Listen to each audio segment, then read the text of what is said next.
Hey everyone, welcome back to week 4, which is actually week 3. This is the first day of week 4, but I messed up the weeks of my broken heel and ankle recovery journey vlog. If you're new here, hi, I'm Faye, a student nurse who's supposed to be juggling clinical placement and mum stuff right now, but I've had to defer a year because of this broken calcaneus and broken talus situation. So grab a cuppa and let's get into it, because this week has been a lot. So to start off with, this week has introduced me to the absolutely wild world of muscle wastage, also known as atrophy. My calf has just vanished. The purple cast was so loose around it that I could feel my leg moving inside it, which felt so wrong on a spiritual level. But I didn't have to worry about that for too long because of what happened. So, let's talk about the fall. I was just trying to decorate for Christmas with the kids, trying to be festive, trying to be fun mum like always. And I lost my balance and landed straight on my broken foot. Instant pain, instant panic, instant, oh my God, not again. And to make it even more fun, we still didn't even manage to get the Christmas tree up. And we still haven't got it up. So that's Christmas spirit 0 and this foot 1. After the fall, the pain was so intense, I went straight to A&E. They did more x-rays. Thankfully, there is no further displacement in either of the fractures. They're only slightly displaced in both fractures. So that was good.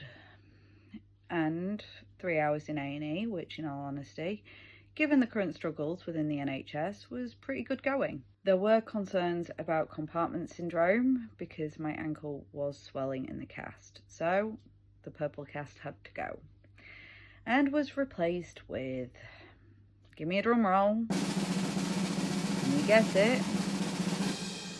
Yeah, another back slab cast.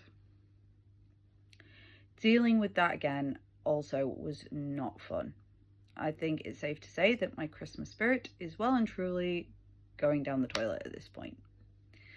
I'm just hoping I can revive it, because Christmas is one of my favourite holidays, and my other favourite holiday, being Halloween, had the spirit annihilated by 2 exams. With some help from my mum and my partner though, we did get some Christmas decorations up, so at least that's something.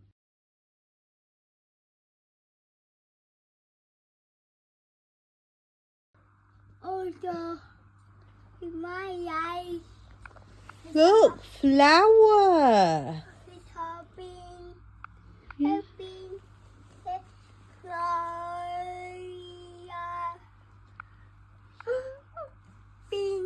So, can you say flower? power. Yeah. What are these? What are they?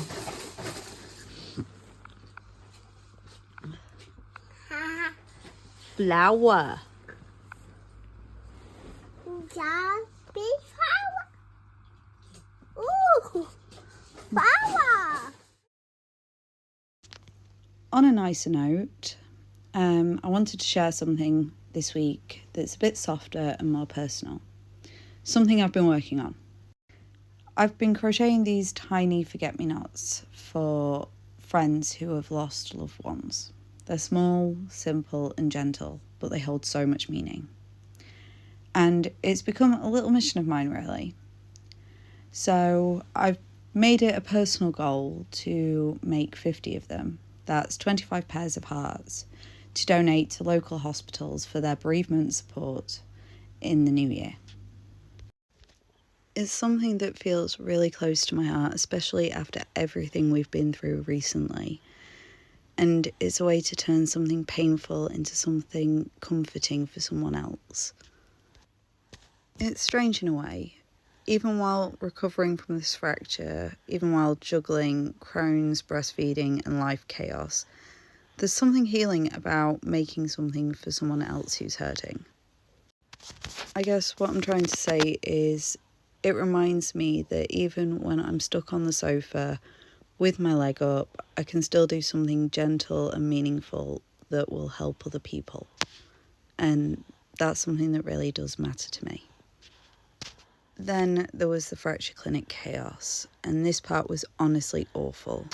My back slab was taken off, and then I was left waiting over an hour and a half with no cast, just my injured foot sitting there completely unsupported, and the pain was unreal. Excuse all the pictures of my foot at this point, but you can see just the amount of bruising that is prevalent in my foot at the moment. Anyway, by the time I actually saw the consultant, it had been almost 2 hours. Then they decided that due to the amount of pain I was in, they were going to recast me. So yes, I spent hours in the fracture clinic with 2 slightly displaced fractures and no cast on. Pain off the charts. But I chose a blue cast this time to contrast the purple, so sort of like a winter chic. And I'm hoping to have this one off in 3 weeks and be replaced with a boot. And of course, I had to let my kids decorate my cast for me, so they just went to town on it. Can't really see that colour either. Ah! Can see the heart just. Ooh, you're doing some pretty lines for me. Well, that one we could say. Yay! Oh, I got lovely little hearts. Dude. Pain this week has been so intense. Not just because of the fall, although that probably didn't help, but because there are a few things working against me right now. For instance, at the moment I've been breastfeeding for 8 months now, and that does affect bone turnover and healing speed. So I wanted to talk a little bit about how breastfeeding can affect bone healing, because it's something I didn't realise until I started to research it. So breastfeeding puts huge extra demands on your body. Your body prioritises making milk over everything else. That means calcium, vitamin D, fat stores, and even your bone minerals get diverted into milk production. During breastfeeding, most people lose 3 to 7% of their bone density, mainly from the hips, spine, and pelvis. And that's totally normal and usually only temporary. But it also means bone turnover speeds up, mineral levels drop a little, and your body has to work harder to repair a fracture. So, in my case, it means that pain may feel more intense, swelling can be worse and last longer, and the healing stages can be slower, especially the mineralization stage. And I have to be more conscious of my calcium, vitamin D, and protein intakes. The good news? Bone density usually returns to normal after breastfeeding stops. But while I'm actively breastfeeding, my body is doing 2 big, major jobs at once: feeding a baby and rebuilding a bone. Then there's the fact that I have been in active Crohn's disease. My Crohn's flare has finally started to settle this past month. Thank you, infliximab. But being in active disease for such a long time, because I was in active disease for 7, nearly 8 months, can absolutely slow bone healing. Crohn's disease also plays a big role in health and healing. Even though my flare has finally started to settle over the last month, I've been in active disease for such a long time before this fracture, and active Crohn's can affect bone healing in a few ways. Firstly, it interferes with nutrient absorption. So when Crohn's is active, the gut just doesn't absorb things like calcium, vitamin D, magnesium, protein, and other nutrients needed for bone repair. In my case, I have active disease in my distal ileum, so it mostly affects like my absorption of vitamin B12 and my carbohydrate absorption. But because I'm not getting all that energy that I'm putting into my body is just not being absorbed, it can affect my healing capabilities, which was really interesting to look into. So because of that, my body has less energy and could have a few building blocks, well, have fewer building blocks available to rebuild the fracture. 2, inflammation slows healing. High inflammation, which is common in Crohn's flares, actually suppresses new bone formation and makes fractures take longer to knit properly, which I thought was really interesting as well. I don't know about you, but I'm just like a little bit of a nerd. And 3, people with Crohn's disease have a much higher risk of low bone density. Even when a flare is calming down, long-term inflammation can cause osteopenia, osteoporosis, slower healing, and more intense pain or swelling during the healing process. So being in an active flare for months before this injury means my body was already under strain when the fracture happened. Now that the infliximab has kicked in though, and things are finally starting to settle down, it will help with healing. But there may still be a bit of a delay because of how long the flare lasted. And then I started looking into vitamin D and calcium, and there is evidence that increasing calcium and vitamin D intake can help bone healing, especially when your body is under extra demand from breastfeeding or chronic illness. So I've been making a conscious effort to stay at top this week, and I intend to continue making that effort. Now onto a quick medication update as well. I am now on nightly enoxaparin injections due to the immobilization, and they hurt every single time. It's like bee stings. It's horrible. There is no glamorous way to have your partner stab you in the subcutaneous fat each night.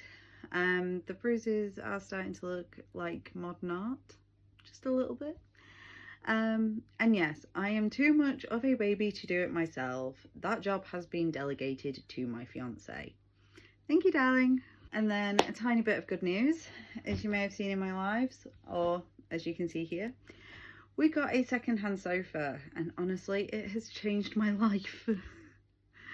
I can finally keep my foot up properly, keep it elevated during the day without awkward pillow engineering.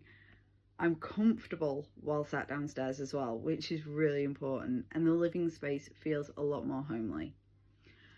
It also has got that kind of like vintage vibe, which I kind of love, and you know what they say? Reduce, reuse, recycle. So that's exactly what we did, and I do quite like the sofa. It is definitely an old one, but I love it. And I completely forgot I'd signed up for the winter workout to raise money for Crohn's and Colitis UK, and then promptly broke my foot. Then I found the parcel containing the t-shirt for it. So my winter workout has become couch workouts, stretches I can do, physiotherapy, basically just trying to keep moving safely. I don't want another fall. But hey, I'm still doing it, and hopefully it'll help prevent a deep vein thrombosis. So there's always a bonus. Link to the funding page will be in the description and in the comment section. So I know money is tight around this time of year, but if you can, please do make a donation. So, final thoughts for this week's vlog. This week has been painful, emotional, full on, and honestly quite scary at points. But I'm still here, still healing, still breastfeeding, still mumming, and still trying to decorate for Christmas, even if the tree isn't up yet. We're all on the start of week 4 of my recovery journey.